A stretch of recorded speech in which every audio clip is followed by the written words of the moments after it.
Nous sommes ravis de vous retrouver pour cet itinéraire Bretagne consacré à la SNSM. Aujourd'hui à l'Armor-Plage, l'eau est à 9 degrés, mais cela ne fait pas peur ni à Marie, ni à Yann. Cet été, c'est eux qui surveilleront les plages. Alors pour ça, il faut se jeter à l'eau. Je suis en remorquage, ok? Je vois qu'il y a une vague qui arrive. Je me mets dos à la vague et je viens cacher son nez et sa bouche avec ma main, sans appuyer. Vraiment pour lui dire, je vous protège, d'accord? Pour éviter le sentiment d'oppression et de malaise. Et dès que c'est bon, je me remets menton et je repars en remorquage.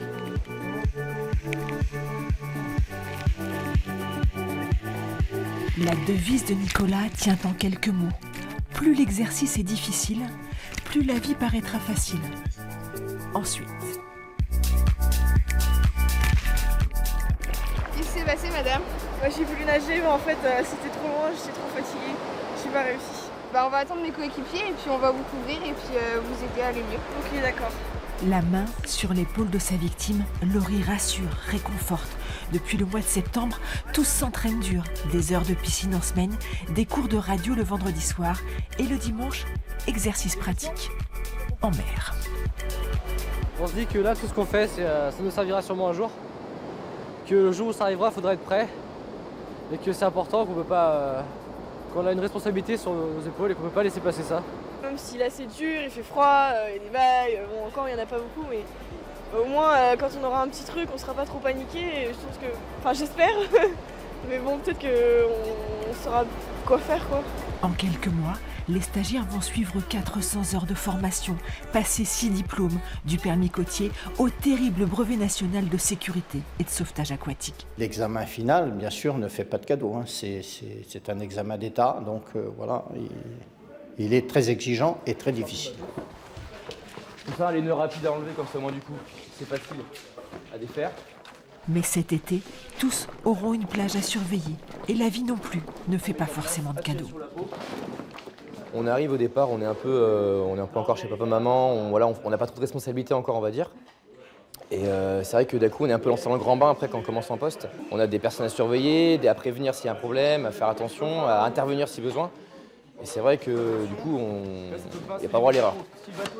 Monter un Zodiac, checker un moteur, on est parfois sérieux quand on a 17 ans. C'est sûr, on se dit qu'on va faire un travail pour sauver des vies, des gens et assurer une sécurité. Donc c'est quelque chose de bien quand même, c'est pas quelque chose. Enfin, on se sent utile. En 2015, les nageurs sauveteurs de la SNSM ont secouru 1600 personnes, soigné 17 000 vacanciers. Les exercices sont difficiles, mais tous savent que bientôt, la vraie vie va commencer. Sur la plage, en mer, quelque part tous les jours un bip sonne. Des hommes partent sauver une vie. Mais on entend rarement la voix de ces personnes secourues. Je vous propose d'en entendre deux. C'était à Saint-Malo, il y a quelques années. C'est notre séquence. Ina. Samedi 16h30, deux pêcheurs amateurs sont en difficulté au large du phare du Herpin à l'ouest de Cancale. Un bout s'est pris dans l'hélice de leur Doris. Ils embarquent de l'eau et le bateau coule en 10 minutes. Les deux hommes ont le temps de lancer des fusées de détresse, de retirer leurs bottes et d'enfiler bouées et gilets de sauvetage. 3 canots de sauvetage sont mobilisés pour les rechercher. Les naufragés sont retrouvés après avoir dérivé pendant 11 heures. On a commencé à nager vers des gros rochers qui étaient tout près. Malheureusement, dès qu'on arrivait à une vingtaine de mètres ou 50 mètres, on redérivait soit d'un côté, soit de l'autre.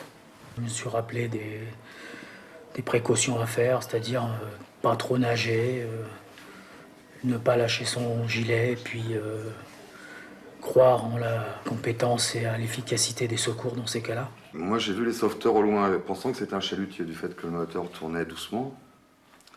Je les voyais au loin, ils ont tourné 2 fois devant moi à une centaine de mètres. Et la 3e fois, ils sont venus face à moi, j'ai eu la force d'hurler et c'est là qu'ils m'ont vu. Nous, on va peut-être passer pour des héros alors qu'on n'en est pas du tout. On a sauvé notre peau, c'est tout. Ce qui est le minimum quand même. Par contre, l'exploit des gens qui nous ont cherchés, qui nous ont trouvés, l'accueil, l'esprit psychologique qu'ils ont, très très fort. Ce sont des gens merveilleux et il faut insister là-dessus. Monsieur Delagorce, bonjour. Alors la SNSM a donc 50 ans cette année. Comment elle va? La SNSM va bien. La SNSM fonctionne, la SNSM est opérationnelle. Les bénévoles sont là, disponibles, qualifiés, prêts à intervenir. Et en même temps, la SNSM est inquiète parce que ses finances ne vont pas bien.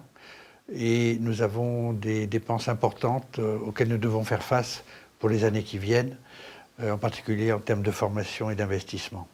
Il faut renforcer notre action de formation parce que notre population de bénévoles évolue et de moins en moins originaire des milieux maritimes et en particulier de la pêche.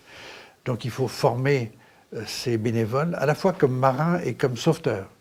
Et nous avons un gros effort d'investissement à faire parce que nous arrivons à échéance du renouvellement des 40 canots tout temps qui ont été mis en service il y a entre 30 et 35 ans maintenant. Et alors, est-ce que vous avez des pistes ou des nouvelles idées pour financer justement la SNSM? Alors, je crois qu'il y a deux pistes privilégiées.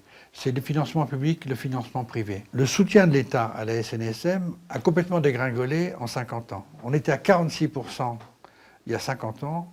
Il y a 3 ans, on était à 8%. Et puis, il y a l'immense armée des plaisanciers. Je vais vous donner un chiffre très simple. Nous avons aujourd'hui 50 000 plaisanciers qui sont donateurs à la SNSM. Or, il y a 1 million de plaisanciers. Alors, cherchez l'erreur. Chez nous, le bénévolat, c'est l'ADN de la SNSM. Il ne faut pas oublier que la SNSM est basée sur la solidarité des gens de mer et sur la gratuité du sauvetage des personnes. Revenir sur le bénévolat, je crois que ce serait perdre notre âme. Donc là, maintenant, il faut sauver les sauveteurs. Moi, je dis souvent aux sauveteurs, les sauveteurs vont sauver des gens en difficulté. Moi, je ne vais pas sauver les gens en difficulté, je veux sauver la SNSM. En 2017, la SNSM a été déclarée grande cause nationale. Notre itinéraire se termine, mais vous pouvez le retrouver sur les pages internet de France 3 Bretagne.